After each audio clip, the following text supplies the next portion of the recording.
All right, good evening, everyone. I want to welcome you to a very special edition of Trey's Table. This is a podcast about African American history, politics, and culture. And I'm your host, Trey Smith, and I am proud to announce the very first guest on the podcast. That's right, the person who inspired me to do podcasting. And you can see that beautiful smile for those of you who get a chance to see the video version of this podcast. That's right, my very first guest, Jordan Smith.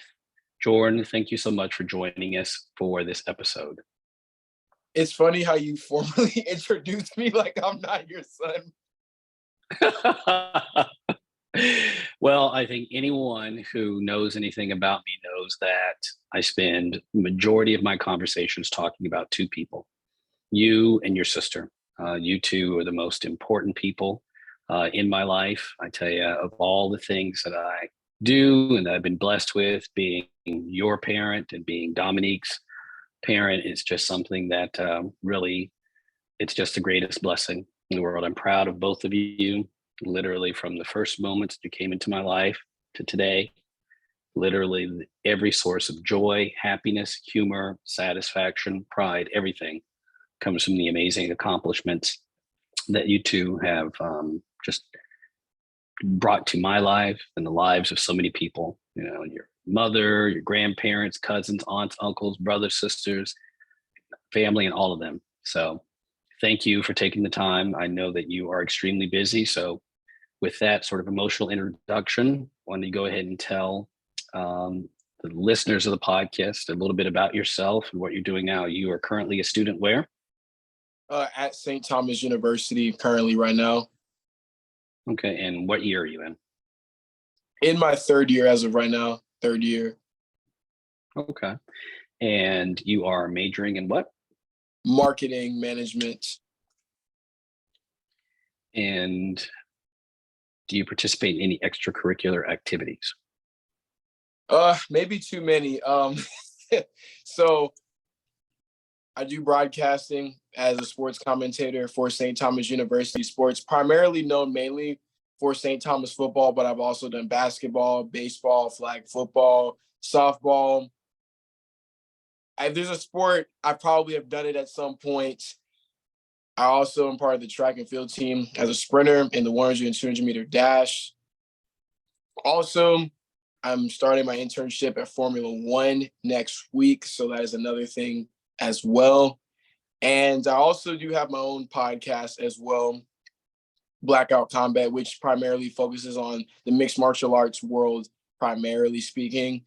And I think that I would say that is about it. Oh, I guess I post TikToks every now and then as well.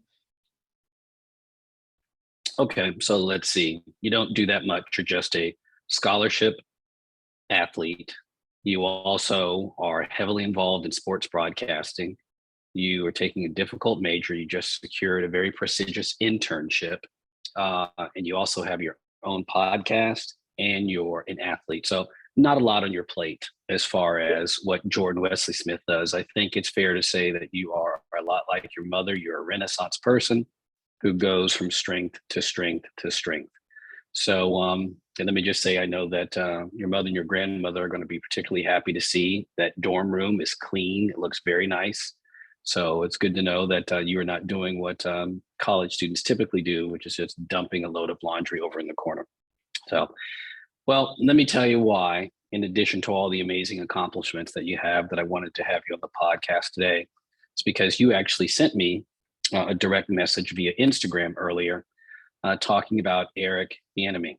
Now, for those of you who don't follow football or don't know, Eric Bieniemy just helped the Kansas City Chiefs win their second Super Bowl title. I think I'm correct about that, right? In the history of the franchise, they have in the modern era, I think it's two championships, right?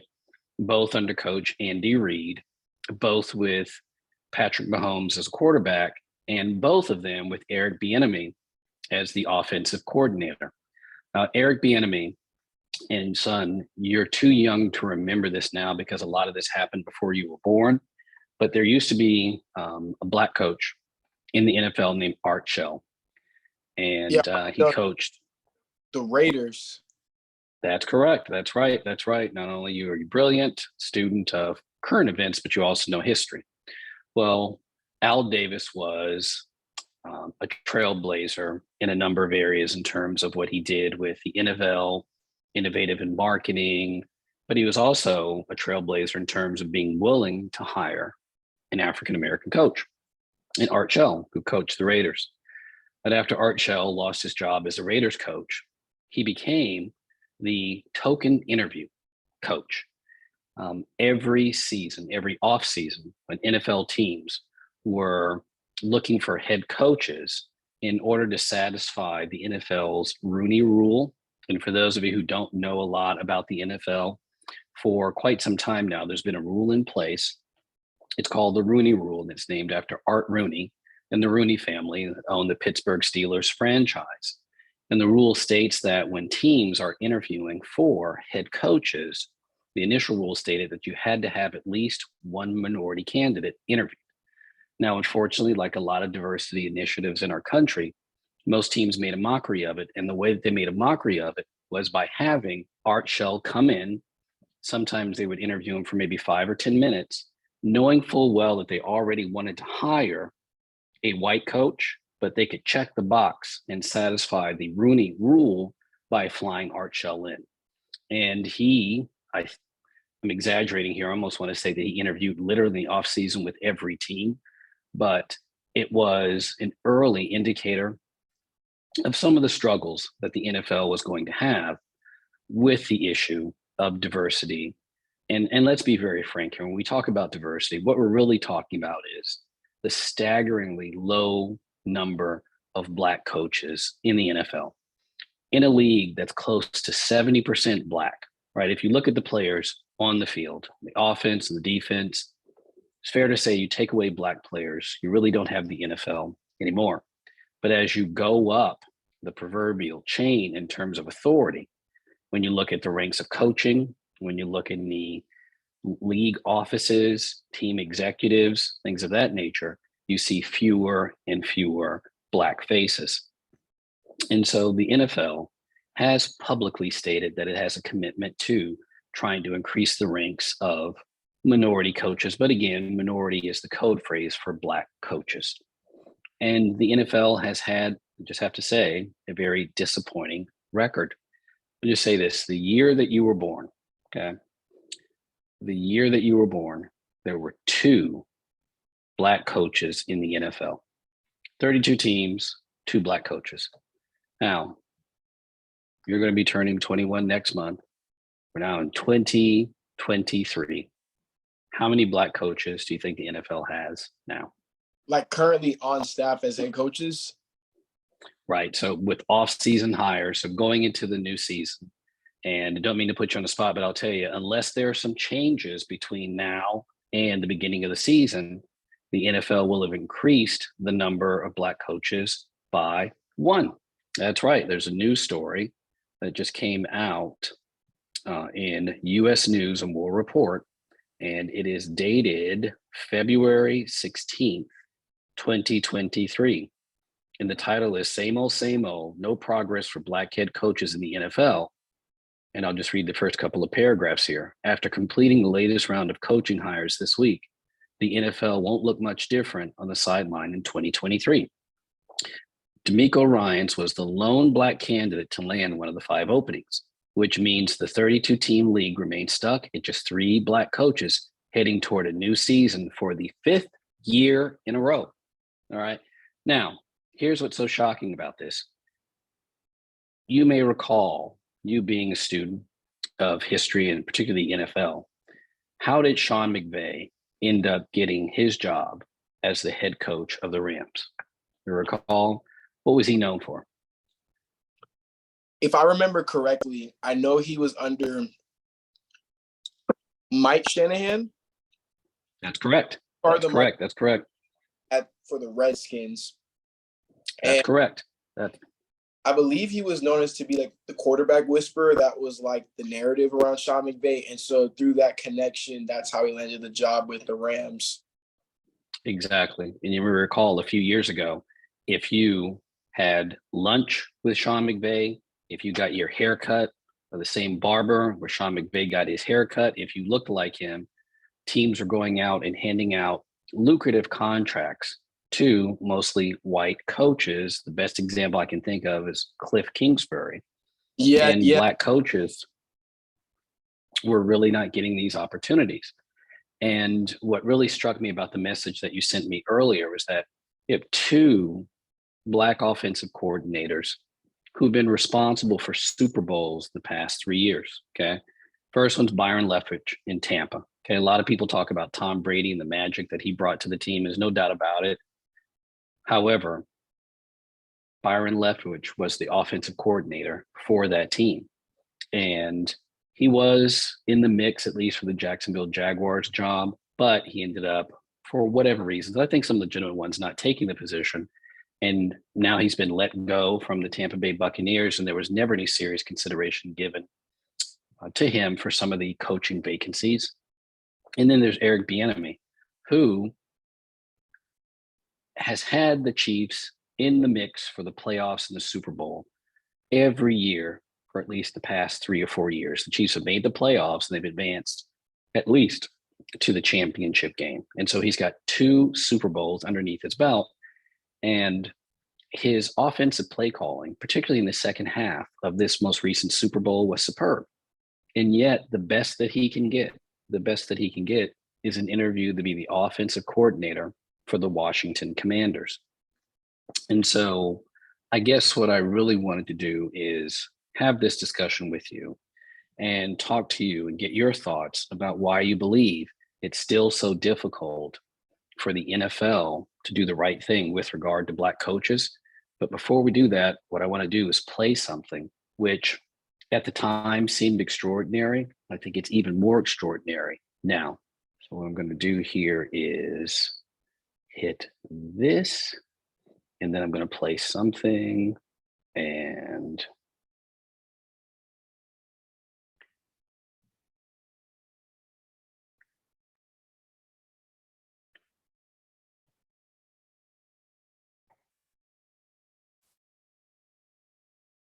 so if I can find it here.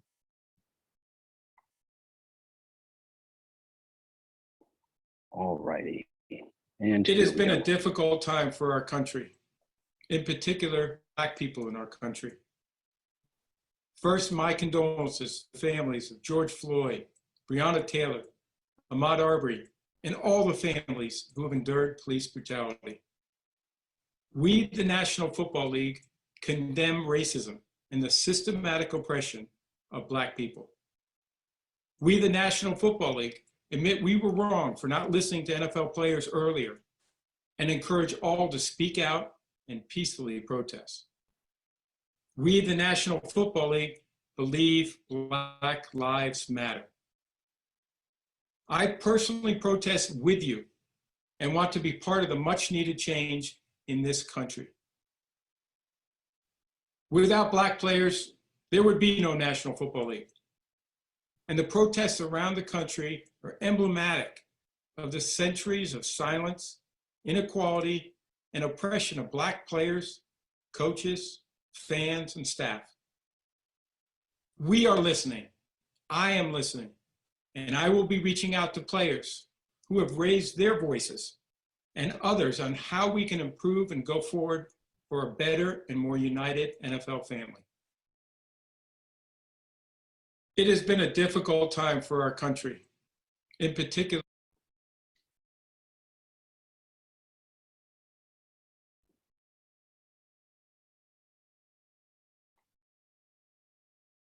All right, so that was a clip of NFL Commissioner Roger Goodell.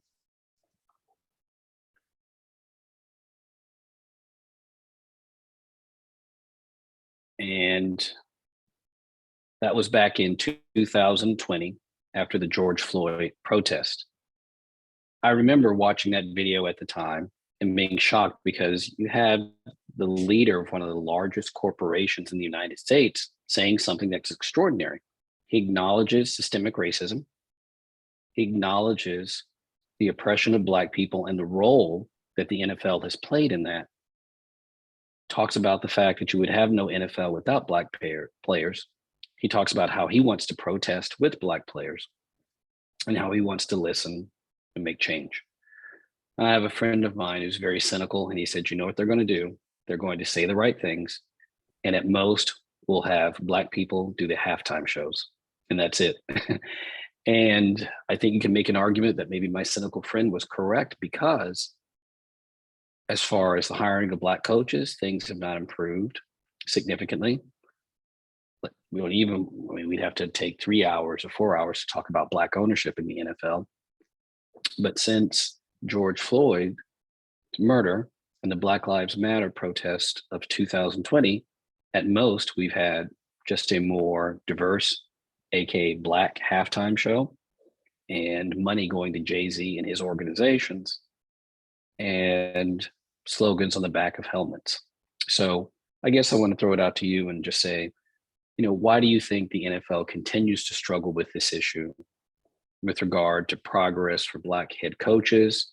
And do you think that it will ever change? So I think to tackle this issue, we have to actually go back. So let's take a step back before we talk about coaching. Let's talk about the most prized position in all of football, the quarterback. Quarterback is seen as the leader, the alpha of the team, the head honcho. And historically speaking, and in fact, I saw a video the other day by this guy. His name was Rico on TikTok, and he said that basically that the bias against black quarterbacks has not existed since Warren Moon, which anybody who has paid attention at all to the NFL knows how ridiculous of a claim that is. And his claim is that, NFL teams don't care if you're black, white, or that. Like, obviously, Warren Moon, that was a situation. But all the black quarterbacks who get asked to switch positions, that was just because they were super athletic and they had all these physical traits. And he said, think about this. What about Julian Edelman? He was told to switch positions. What about Tim Tebow? Tim Tebow didn't cut it, eventually played tight end. And so let me address that narrative. There's exceptions to every rule, of course. Yes, you can find non-black quarterbacks who were asked to change positions. But the thing is, no disrespect to Julian Edelman, Tim Tebow. There was another guy he mentioned, but we're going to use those two in particular, okay? First things first. Tim Tebow is not a good example, because do you realize Tim Tebow got every chance he really could? And I like Tim Tebow, but he's historically had the worst throwing mechanics we've ever seen in the NFL, for one. And Julian Edelman, for a lack of a better term, was just not good. Like, he was that not untalented, but just not good enough to play quarterback to where he didn't get a chance. It wasn't a matter of that there's this color blindness going on with QBs. You can even look at this when you look at high school rankings, when they rank quarterbacks. What a lot of people may not know, quarterbacks are not ranked the same. You have pro style and dual threat, which a lot of the time, especially even recently, when you hear dual threat, that's just a dog whistle for black, just straight up. And then they'll say, they never asked Jameis Winston to switch positions. They never asked Patrick Mahomes, because you want to know why? Okay. Patrick Mahomes had to be super exceptional to not get asked to switch positions. Lamar Jackson won the award that tells you who is the best player in all of college football. Lamar Jackson won that award. Lamar Jackson is arguably, you can make the argument, one of the 10 greatest college football players to ever play at the collegiate level. And what was the entire draft narrative going into the draft class? Lamar, I think he's a running back. Lamar, I don't know. Lamar, I think he might need to go at wide receiver. He doesn't have the arm talent. Yet, statistically speaking, and this isn't me just making this up, you can go look this up for yourself.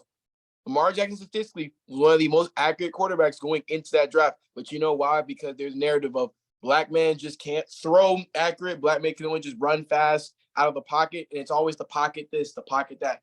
Yet, no disrespect to this guy, because this guy has been really good. But Josh Allen obviously he's had a bit of a regression year. I will call it spade a spade, a bit of a regression year. Started off really hot in the first half. He's a guy who uses a lot of design QB runs, and he has physical traits. He's 6'5", 6'6" maybe. pretty big, and he doesn't slide. He lowers his shoulder down and he runs, but yet no one calls him a running back. No one asks him to go play running back or tight end. Not one person, even though statistically at Wyoming, which it paid off. He's a top 5, 3, or at least that minimum top 7 quarterback in the league. But yet Lamar Jackson, again, there was speculation of if he would even be playing quarterback at the next level, which seems ridiculous because you had guys like Josh Rosen and Baker Mayfield who were seen to be more, and Sam Darnold, who were seen to be more surefire than Lamar, because, again, the narrative of, oh, black quarterbacks just are not either good leaders or black quarterbacks. And have you always noticed, for some odd reason, again, maybe I'm just making this up, why is there always, whenever black quarterback, especially when they're high in the draft, character issues? What does that even mean? It's like, oh, I don't know. Cam Newton, I heard he's got some character issues, Cam Newton, I don't know. It's like Tom Brady can smash a tablet into 30,000 pieces. Aaron Rodgers can just straight up bash his coach in the media and call his receivers trash. Cam Newton literally wears a goofy outfit to the press conference, and it's, oh, he's a distraction. Oh my goodness, Cam Newton, he doesn't care about football. It's just all about him. He's selfish. It's all him. And also, who is the most notorious bust at quarterback? Like, who, when people say who's like when they talk about the biggest bust, who's the one that people just harp on the most? Jamarcus Russell. So exactly. When you watch ESPN and sports shows and they'll say, oh, Jamarcus Russell was the biggest bust. And they conveniently forget Ryan Leaf. Yes. Who a lot of people during the year that he was drafted thought that he was a better quarterback prospect than Peyton Manning. And now Ryan Leaf, unfortunately had some serious addiction issues and some other issues, which fortunately it appears that he's, been able to conquer, and he's moved on with his life and is doing some good things. But let's remember, you make an important point here, which is part of the trouble, part of the problem that black coaches have. It goes to the stereotypes that a lot of people in sports media have about who's properly equipped to play the most important position in the NFL, quarterback, and the use of language. And I think you raise a very important point, which is why I'm so happy that you're doing the work that you do. If you want to get diversity on the field, I think an essential ingredient is to have diversity in the broadcast booth, and to have people who won't utter some of those, frankly, racist statements during games, pre-game, post-game, but also during the daily shows. I mean, you and I both know this. There are some people who get up and literally from the moment they turn on the TV until the moment they go to sleep, they consume all of these sports shows that are out there. There are literally thousands of sports shows available on streaming, on the traditional TV networks, but also podcast and radio. And for the most part, people who look like us, people who have the backgrounds that we have, are not as well represented as we should be. And so that's why you will have this incessant focus on things like, for example, rather than looking at Cam Newton and saying there's something with his outfits, why not just appreciate the fact that here's a man who likes avant-garde fashion, who has a very successful fashion line that employs a number of people, and on top of that, is an incredibly good citizen off the field. There are literally thousands of young kids who can say that they've benefited from scholarships and off-season camps conducted by Cam Newton. But let's be very, very frank about this, and you hit on something. It's the NFL executives, people like Bill Polian and others, right? People who are revered for their wisdom in terms of being able to select players and to conduct draft sessions in a very professional and amazing way. And more often than not, they fail when it comes to picking quarterbacks, because we could forget it's a very difficult thing to do. But you're right, there is a higher barrier that's put on Black people with regard to being drafted quarterback and the chances they get. And that, I think, spills over into the perception of whether or not we have the capability to be head coaches. Deadspin did a great story back in January of 2022, and I was shocked. I mean, I knew these stats, but when I looked at this, it really, really shocked me just how few Black coaches, right, have been hired in the NFL since 2000. Lovie Smith, Marvin Lewis, Tony Dungy, Mike Tomlin, Jim Caldwell, Anthony Lynn, Romeo Crennel, Marvin Lewis, Leslie Frazier, Brian Flores, Herm Edwards. That's it. So again, Lovie Smith, Marvin Lewis, Tony Dungy, Mike Tomlin, Jim Caldwell, Anthony Lynn, Romeo Crennel, Herm Edwards, Leslie Frazier, and Brian Flores. Okay. Now we're going to add D'Amico Ryans to that list now. That's it.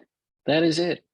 And, you know, what's depressing is the headline, which is true here. It says, Black coaches are usually hired to clean up a white coach's mess and then replaced by another white coach that rarely turns out to be a better option.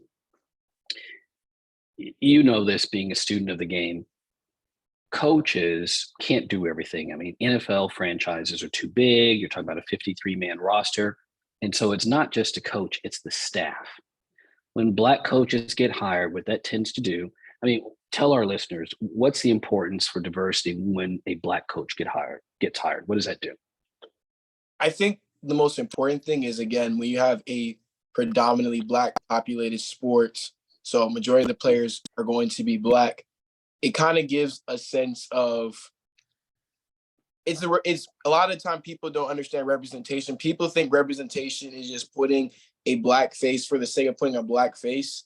I use the example of my little cousin Kevin, right? When I grew up watching Spider-Man, the only Black Spider-Man I saw was when he was evil and his suit turned Black. My cousin now lives in a world where he can see a superhero that resembles him, and that resonates with him. So I think it's the same thing you can then allude to with NFL players, where they can see a guy who can understand where they're coming from. And it's not a matter of like this, for lack of a better term, like this master and then you have the servants, but rather an equal, more playing field in terms of power dynamics. Absolutely. Amazing point. Amazing point. Representation, the idea of being able to say, I see them doing this and I know I can accomplish it. And I think another point that you and I have talked about too, which is that with Black coaches, you tend to have then more opportunities for Black coaching assistants, which is really the pipeline. Okay. That's why shout out to Andy Reid, who I will always declare an honorary brother, because Andy Reid, did a lot and has done a lot to promote Eric Bieniemy. I mean, every offseason he's tried to encourage other teams to give Eric Bieniemy a shot. And I think it's no coincidence, because which coach, and I mean, of course we know it's Andy Reid, but look at the Black quarterbacks that he successfully had: Donovan McNabb, Michael Vick, and now Pat Mahomes. So Andy Reid, I think it's something of a template and a model for this idea of breaking these stereotypes about what Black men can accomplish and what they can do. You look at Mike Tomlin, for example. Mike Tomlin, really, if you talk to a lot of younger African-American coaches, they'll say that not only does he bring them into the organization, but he does a lot of informal mentoring, even if they are not within the organization. So, I mean, you look at some of the white coaches. Chris Rock has a very funny skit where he says, true equality is not the ability to be able to succeed like whites, but the ability to be able to fail like them. In other words, a white coach has a bad season, and what happens? Maybe he gets 2 or 3 more, and then he gets a chance to go to college. Okay, here, I see you raising your hand. All right, what's the name of that coach for the Chargers? His name just slipped my mind. Yes. I call him Coach Go For It. He's the one who's always going for it on the fourth down. I literally Let me see. Chargers. I know. Coach. How did I forget his name? Let's see. Brandon Staley. Staley. Okay. I want you. We're gonna do a thought experiment really quickly. All right. Okay. So Brandon Staley managed to blow What is it the biggest lead in all of the NFL playoffs, or is it? I don't know if it's the biggest, but it's one of the biggest leads. Two, the It is. team It is. from a team from the worst division in football, Yes. right? Yes. Played his starters in a meaningless game at the end of the season and got a star receiver injured because of it. Well, I won't say he directly caused Mike Williams to get injured, but why are you playing your starters minutes like that and when there's no playoff implications at all? Look me dead in the eye and tell me if Lovie Smith did that, he'd be with the Chargers next season. So I can't look you in the eye and say that because you and I both know, what would happen. And the bottom line is Brandon Staley. If Brandon Staley were instead a black coach, you'd start to have certain phrases being used. For example, like, is he good enough at the X's and O's? Is he good at time management? Does he really understand the game? Okay. Look at Mike Tomlin, for example, who has an amazing record in terms of having a winning record during the regular season, right? I think I'm correct in saying this, like going all the way up through this season in terms of the regular season, he's always been at least 500. Never had a losing season during his coaching tenure. Okay. And yet he's viewed as more so of a motivator and a guy who really rallies the troops in the locker room. But then you look at someone like the Patriots head coach, Bill Belichick, who's seen as this genius and this savant, despite the fact that for the past 2 seasons, the Patriots have been a mediocre team at best and were frankly a terrible team this past season. And, I will tell you this, certainly I don't want to take anything away from Bill Belichick in terms of his achievements, what he's done, but he's a classic example of luck and being in the right place at the right time. People forget he was on his way to potentially being fired as the Patriots head coach until Drew Bledsoe got knocked out of a game, almost died, and then Tom Brady came in. And since Tom Brady has been gone, I think we've been able to answer the question, who was more responsible for the success that the Patriots had during that time? Okay. So, again, it's perception. In other words, when white coaches do certain things, how is it characterized as opposed to if black coaches did the same thing? And I want to add on to that. How have Belichick's successors, like people in his tree, what happens when they go out? Matt Patricia went out and tried to be a head coach for the Lions. Again, why on earth are you hiring Matt Patricia as an offensive coordinator? There was never any evidence that Matt Patricia is a guy that you want to hand the keys over to designing your play calls. It's so bad that you have Mac Jones really yelling at him and just waving him off because, again, and then I always mix up the McDaniels. Is it Josh McDaniels? It's Josh McDaniels. It's Josh. Let's give him another chance, McDaniels. Josh McDaniels has got ran out of town in Denver.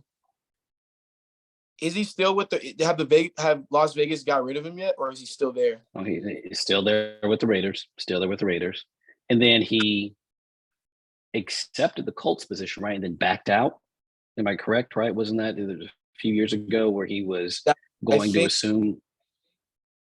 Yeah, he was going to take the Colts position. And and I don't think we can talk about the opportunities that black coaches don't get without talking about the example of Jeff Saturday. Now, let's be very clear. Jeff Saturday is one of my favorite people.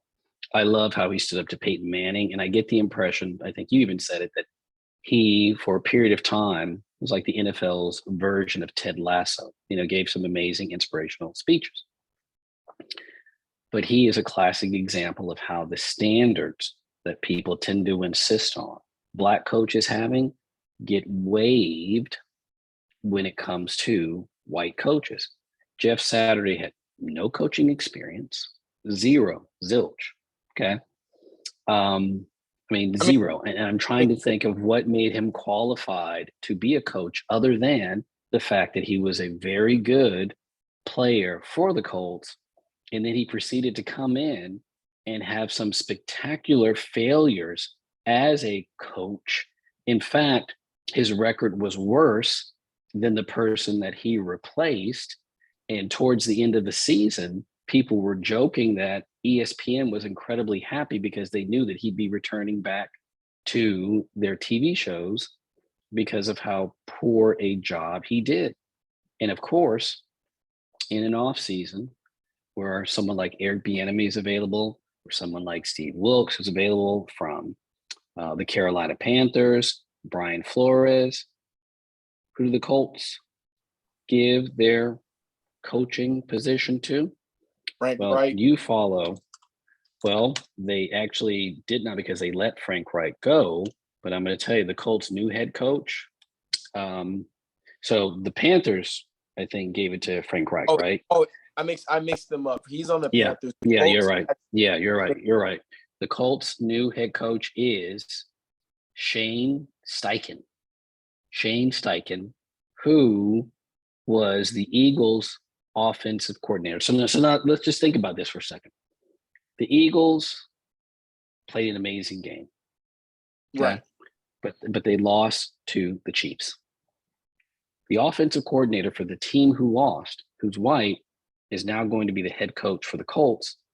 The offensive coordinator for the team who won cannot get a head coaching job. Yeah. Now, go ahead, son. Yeah. See, the thing with that is just so, man, there's a lot of different ways. I will say another thing I feel like that's the biggest dog whistle in terms of Black coaching is defensive-minded coach. It's like the biggest narrative. Like, how many Black coaches get the credit of being an offensive guru, a quarterback whisperer? Oh, he just knows how to make the right. I don't like to do this because I don't want to take away from a guy. I'll give credit to Kyle Shanahan. Kyle Shanahan for what he was able to do offensively for the 49ers, especially going through Jimmy G, Trey Lance, Brock Purdy, Josh Johnson, and Christian McCaffrey for like 2 snaps.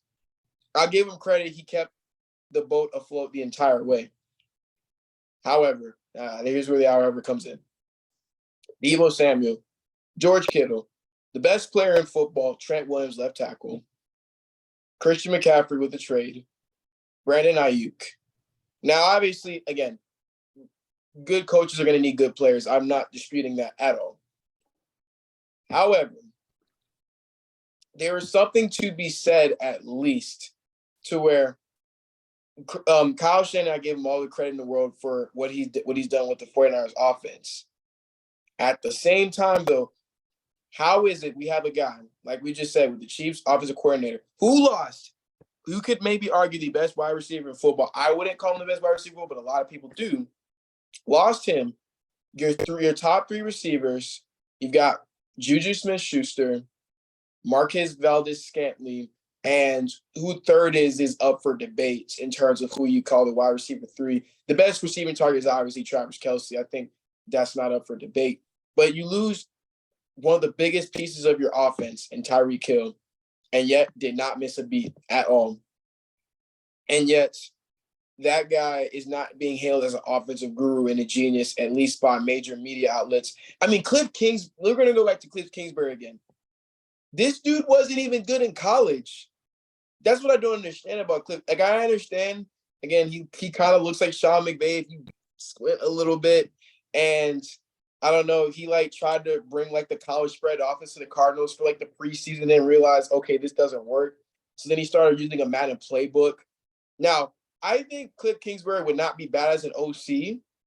I don't think he'd be bad at that. But in terms of a head coaching role, what did he show at any level to say, you know what, this guy is the guy I want in charge of everything? Yet, again, we look at the Chiefs OC, it's just, oh, it's Andy Reid. Now, give credit to Andy Reid, absolutely. But again, anybody who understands how coaching works, it does not just go on the head coach, and that's the end all be all. As someone who's a Ravens fan, right? One of the biggest things Ravens fans were talking about, Ravens fans never said fire John Harbaugh. I was mixed into it. We weren't saying fire John Harbaugh. You know what we were saying? Greg Roman, because Right. it seems a lot of the time people don't understand the role in which coordinators play. And that ties me back to Kyle Shanahan. Because the guy who we should really, because as much talk as we give about the offense, DeMeco Ryans, again, now glad he got credit and he got the job for the Texans. And it seems that they are going to be invested in, I hope. But again, he has commanded arguably the best defense in all of football throughout this season. And again, all the talk we kind of heard, because I'll be honest, if DeMeco Ryans did not go out looking for a job and get hired, I guarantee you all we would have heard about in terms of coaching was Kyle Shanahan. And again, I don't like saying like as if Kyle Shanahan does not deserve credit. But again, the reason the offense was able to operate as conservatively as it was and be able to switch through quarterbacks like that is because the defense was playing at a super elite level. And last thing I'm going to say is for the Panthers, what more does he have to do? He took a team that were literally supposed to be bottom feeders. They had no business even making a run at the playoffs, and they got this close. They really almost got there after going through PJ Walker, Baker Mayfield, Sam Darnold, and yet they were almost right there. And he can't win the job. Frank Reich. And you know they said about Frank Reich. Oh, well, but Frank Reich, though, think about it. He didn't have his right guy at quarterback. They had a carousel quarterback. He didn't have his guy. Exactly. I think you made the point one time, which is when a Black coach fails, he's the reason why. Okay. And when I say fails in quotes here, so when a Black coach is in charge of a team, they don't do well, it's on him. And on the other hand, when a white coach fails, excuses are given for it. Well, if he had a better quarterback, well, if he had a better receiving core, well, if the general manager supported him more. And so, that brings me to something that I wanted to discuss with you, which is this. It seems like you're well on your way, in terms of your career to having some role in sports media. You obviously know a lot about sports. You know how to talk about it in a very intelligent way that's also accessible. What advice, if any, do you have for students of color, people of color who want to pursue the path that you've pursued? What tips or advice would you give them if they want to pursue a career in sports media? I'm going to give a very raw and gritty answer. So the first thing first, you have to have thicker skin than anybody.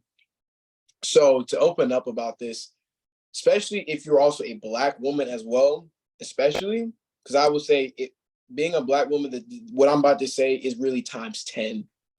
You have to have some of the thickest skin than anybody.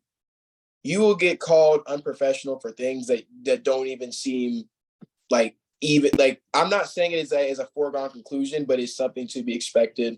You're like, the margin of error is a lot smaller. For example, I'll use an example. A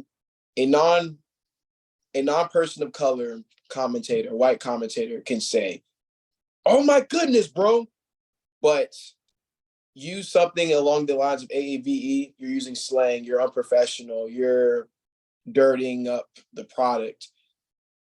If you show too much emotion, you're doing too much, you're overreacting. But you see, who's an example I want to use? Who do I want to use in it as an example? Can I offer one? Think of the way that the media early on in his career viewed Chris Berman versus some of the criticism that African-American sport commentators, and I'm thinking of the late, great Stuart Scott, got. Chris Right. Berman, first off, and let's remember, you're young, so let me tell you, Chris Berman had no experience in sports. He was a lawyer who got tired of doing it. And he knew some people who were involved in the creation of ESPN. And he said, you know what? I'd love to do sports commentating. That's it. No background in it whatsoever. Hadn't played sports in a significant way himself. Again, as a background lawyer, I wanted to become an institution at ESPN and would do some incredibly unique things. I guess that's the best way I can say it when he was calling games. But then Stuart Scott, he's talked about a lot, before his death, the criticism that he got early on because of his use of hip hop lyrics or what's viewed as the Black vernacular. What were we going to say, son? I think you were going to say something before I jumped in. Yes. And so I say you have to have thick skin because there's going to be times where you're going to want to say something. You're going to want to feel frustrated. In fact, I use an example where I don't care. I will speak on this how I speak on it. Anyone who feels any type of way can feel how they want. I had someone who used to work in my network. I met him 1 or 2 times, right? Again, I always say, I think the proof's in the pudding. I will stack up my resume, my work against anybody at all. If there's a lot of things I will let you say about me, but the one thing I think you can never say about me is I don't have a knowledge of the game. If anybody listens to my broadcast and says this guy does not know what he's talking about in terms of football, you already had a preconceived notion about me. And that's not me being cocky. That's not me being full of myself. But I mean, literally, I'm calling plays before it happens. I'm calling it out at the line of scrimmage. Tony Romo does it. He's a genius. I do it, and it just gets ignored because I show some emotion on a broadcast. Because again, a lot of the time, what people seem to fail to realize is, as a play-by-play or even a color commentator, depending on the role and how the dynamic is, I think the biggest thing people don't realize is no one cares about you telling them the moment. Literally, no. And people, and I think a lot of broadcasters get mad when I say this because it seems like I'm minimizing the job. No, you have to make people feel the moment, not just tell them about it. I'll tell you this. We go back to 2016, Cavs versus the Warriors. Kyrie shoots the fadeaway. There's one word everybody remembers. Bang! You don't even remember the sentence leading up to it. No one really remembers. But you hear bang and you feel the goosebumps. Same thing I think applies in terms of football broadcasting or any type of sport broadcasting. I believe that if you don't make the audience feel the moment, I don't think you're doing your job. Because if you are watching with 2 pairs of eyes, they already know what just happened. Now, if you want to talk about getting into the breakdowns and the nuances of it, as a color commentator, that's one thing. But as a play-by-play, just relaying the action like it's radio, that's dead. I think that's an old and dying art, and I think it is slowly being taken away. What's that guy's name? Joe Buck? Right. I don't like saying this because it's going to sound like I'm burning a bridge, but again, Joe Buck to me, as I give him all the respect that I can, but I think he has a thing of making moments that seem like if you were watching the game in the crowd, you'd go like, oh my goodness, this is so crazy. Just be, whatever. And maybe some people like that.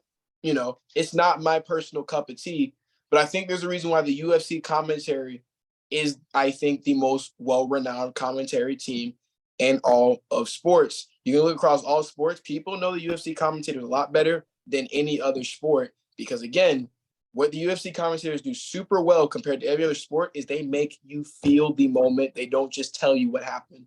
Sometimes some moments don't even need to be said. Sometimes some things are so great that anything you could say would not justify in that moment, but rather something very concise, but also very energetic, I think will do the job. Now, this is, again, my opinion, but I believe this to be true. But to segue back into the situation that I was referring to, he tweets at you because you tweeted saying, where's the St. Thomas broadcast for football? They made this very exciting. He goes out of his way. Now, again, I've met this guy, I believe, 1 or 2 times, shook my hand, had nothing bad to say to me while I was around him. Gets on Twitter and says, oh, I disagree. All this guy does is scream and he has no knowledge of the game. What? Like, again, right. And when this was brought to my attention, you know what I was told? Oh, don't say anything. You're gonna look unprofessional. So he gets to go out of his way and say this about me, and he's the golden boy, and he's just sharing his opinion. But if I reply back, it's I'm getting out of character, I'm unprofessional, and I don't want to look bad. What? But again, that's the challenges you're gonna run into. I had a guy again, who at the time was my director of my department of communications, literally during halftime, to me and my color commentating partner, Manny, who is Puerto Rican, basically straight up cursed at us and mock us while giving criticism. And then at the end of the statement says, "Oh, you can paint me as the a-hole if you want, but I'm just doing this out of love." If I talked to you that same exact way, I would be out of there immediately. There's a time and place for everything. My thing is, if you had such an issue with how I did things beforehand, you said it to me before the game, or say that afterwards. But during halftime, unless I did something super egregious, like step out of line, like say something like derogatory or vulgar, I'd get that, but I didn't. So for that to happen again, in that moment, I could have easily have said, you know what, forget this. I'm not dealing with this. And I could have walked away from that situation and just throw my hands up and just be done with it. And a lot of people would say I'd be justified for doing so. But the reality is, again, if you're going to be I'm just going to just call a spade, no pun intended, a Black sports broadcaster in any sense of the name, not independently, this is stuff you're just going to have to deal with. And it's not right. And I'm not saying it as something that should be celebrated or should be normalized, but until time passes by and these things die down, as more people in these roles who will look out for you get into it, that's unfortunately the name of the game. And also, I guess what I would say too is another piece of advice I would give to young Black aspiring sportscasters is never, and I say never, ever. It might sound like I'm contradicting what I just said about having thick skin. Don't ever sacrifice who you are. As much as people will tell you to fit the mold, as much as people will tell you to say things differently, as much as people will tell you to dress a certain way, as much as people will tell you to say these things, do not, I repeat, do not fundamentally change yourself. Now, obviously, there may be adjustments you may need to make if you're climbing your way up the ladder. But at the end of the day, if you climb all the way up to the ladder to the point of you're unrecognizable, when you finally get there, either A, you will not enjoy yourself, or B, you'll end up like Jason Whitlock. And I don't want you to end up like Jason Whitlock. And I mean, I'll use another example too. I wouldn't say this guy in particular has fundamentally changed himself, but Shannon Sharpe, again, has to sit there across a guy who basically told him, put your glasses back on. Right. Had a guy in his face, he's better than you. You're jealous. Straight to his face. And he had to sit there and just take that blatant disrespect. Now, as much as the platform of being on Undisputed is great, and I'm sure that he's doing well, would you rather be him or be Bomani Jones with a guy in, I feel bad for because he's literally one of my favorites. Who was the guy with Bomani Jones was on Highly Questionable? It was Pablo Torre. Lebitard. Would you rather be in a platform with Dan Le Batard, where you're gonna have a guy Dan Le Batard, yes.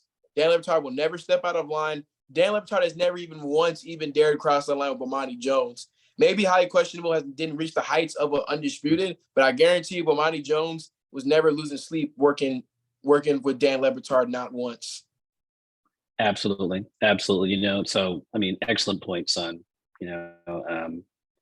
Having thick skin, which you just have to have being Black in this country, because as long as we have a framework of white supremacy and racism, you're going to have the emotional fortitude that you have. And let me just tell you, one of the most amazing things about watching you grow and develop into a young man is your strength of character. I mean, I will tell you that you have motivated and inspired me in ways that you don't know. And, the situation that you've talked about in terms of people, they're always going to be critics, but I think it may sting a little bit when you know that the criticism has no basis in fact, and that there's perhaps a racial angle. And the way that you handle that was just exemplary. And I also like to your message of authenticity. One of the prongs of white supremacy, one of the prongs of anti-Blackness is the notion that You have to water yourself down. You have to assimilate. And you are a proud Black man. And that Blackness is something that doesn't limit you. It defines you in some ways, but not in every way. And so what you've said is, look, I'm going to be who I am, and I'm going to recognize that I can get valid criticism and I can grow, but I also have the strength and the courage to call out race when I see it. So thanks for that amazing advice. So let me close with this, because I know you have some studying to do. Someone asked me the other day, I said, your son's incredible. I tell you, every chance I get, I forward the clips of your broadcasting that you do all the games, and people, especially who knew you when you were younger, they're really impressed with your knowledge of the game. And I call you Sports Google. In other words, if my phone's not working and I can't Google something, I call you because I know that you're going to know. You know that back from our trivia days as a primetime players. I always felt comfortable when it was a sports question because I know that you would know, especially folks, if you're listening to this podcast, this kid, I call you a kid. Sorry, this man is amazing. He knows anything and everything about NBA rosters, football rosters. I mean, just an encyclopedic knowledge of sports.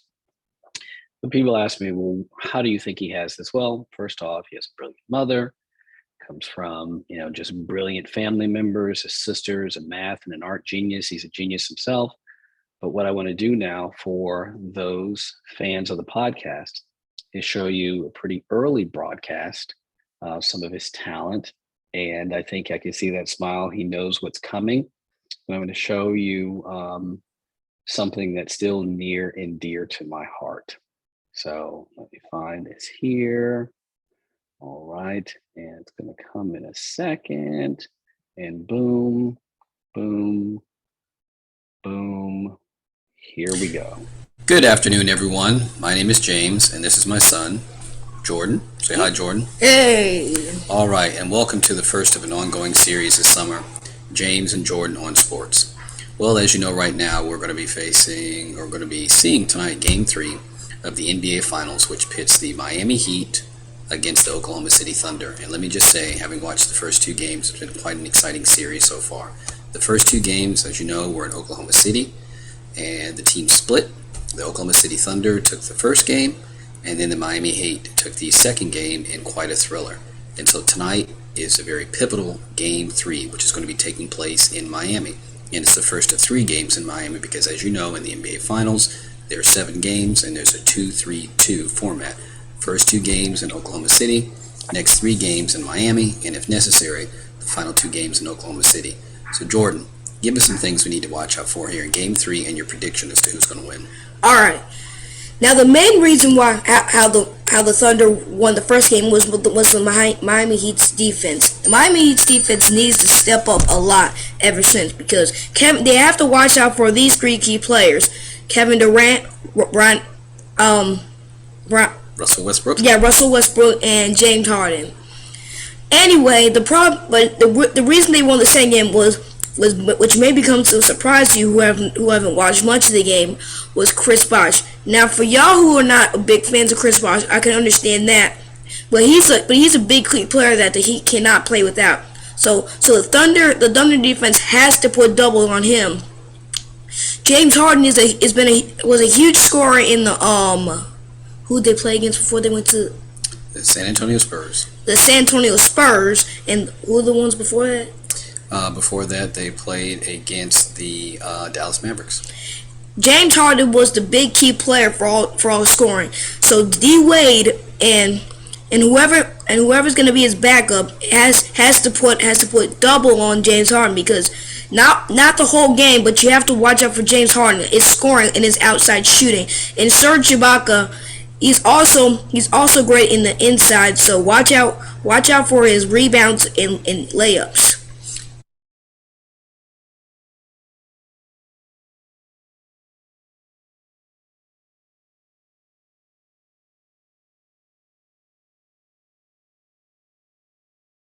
Now, let me just say that you were a very cute young boy,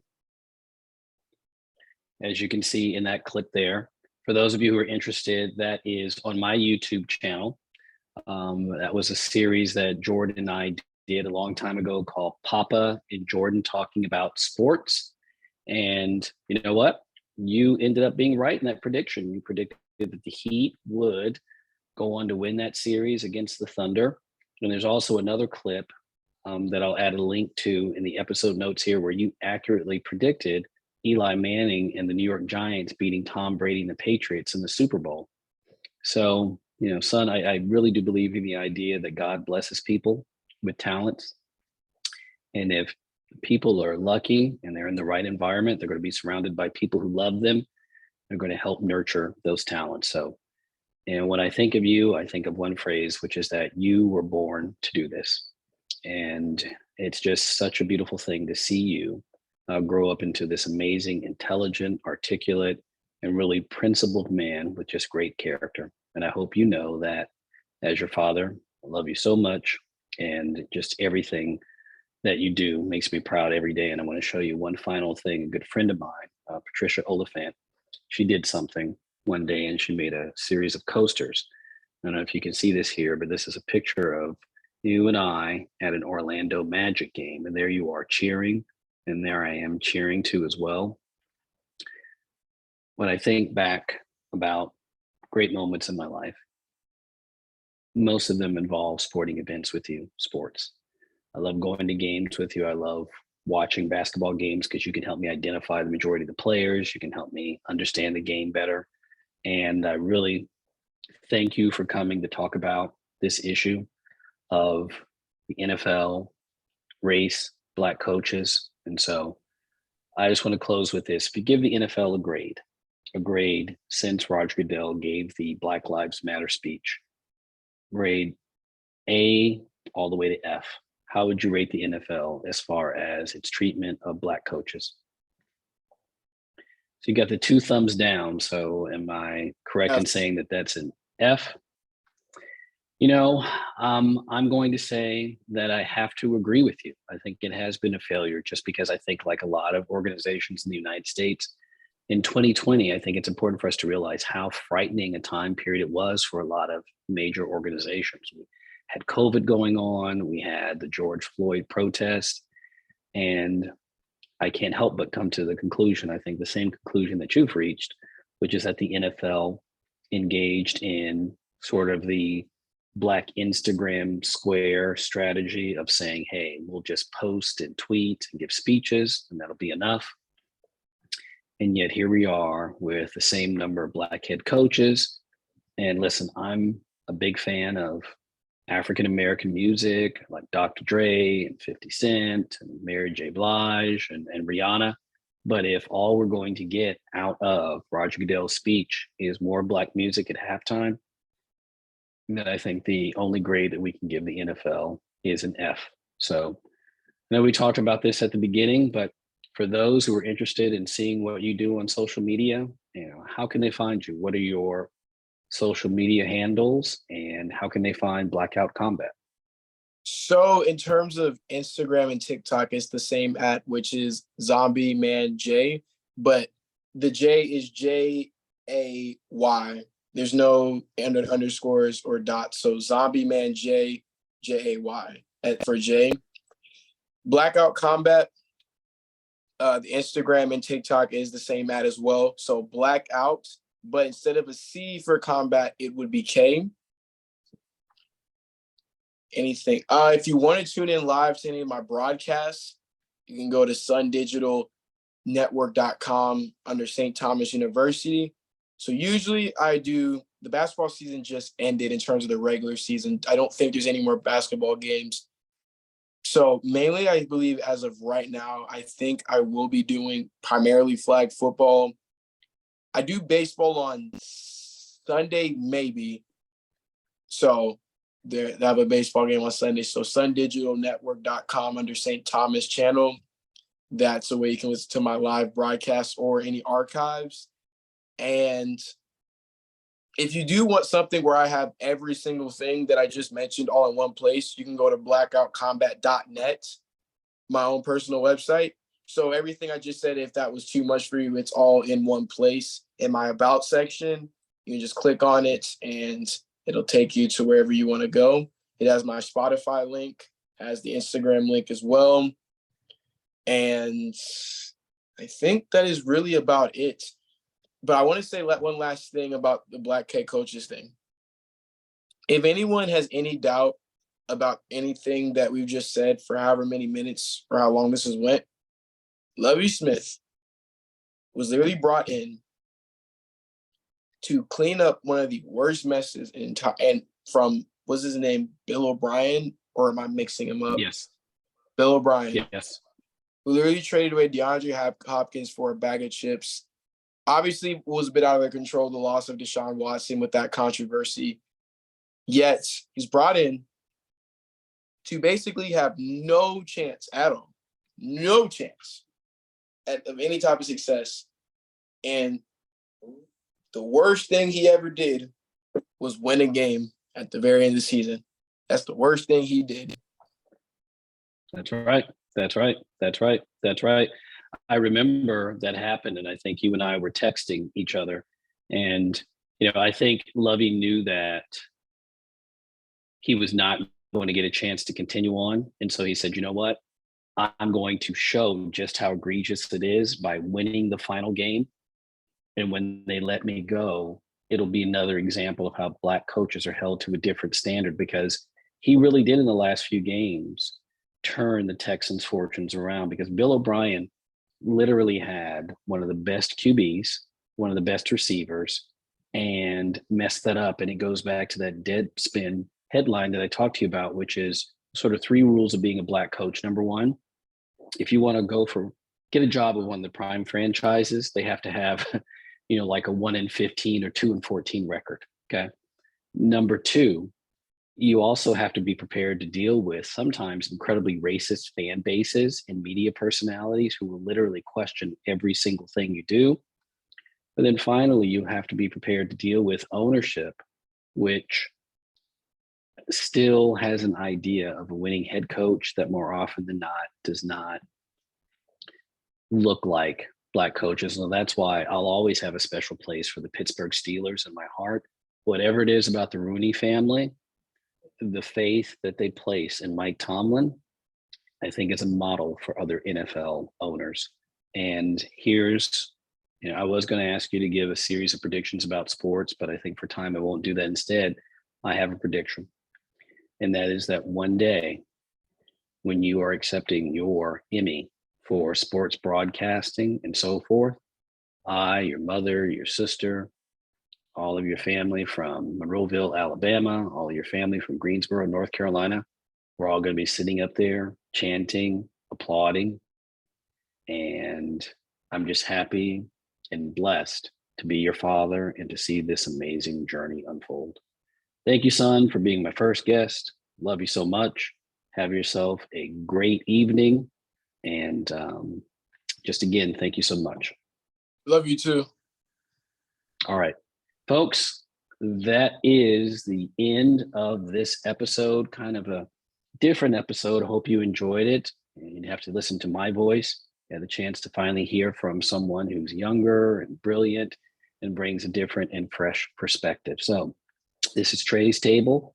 And I always end the podcast by saying that I appreciate you taking the time to listen to the podcast. And that motto that I always tell you about, think about good things, that's a motto that I got from my son. Because whatever you seek in life, you will find it. Take care. God bless. And I'll see you guys here the next episode of Trey's Table. Take care.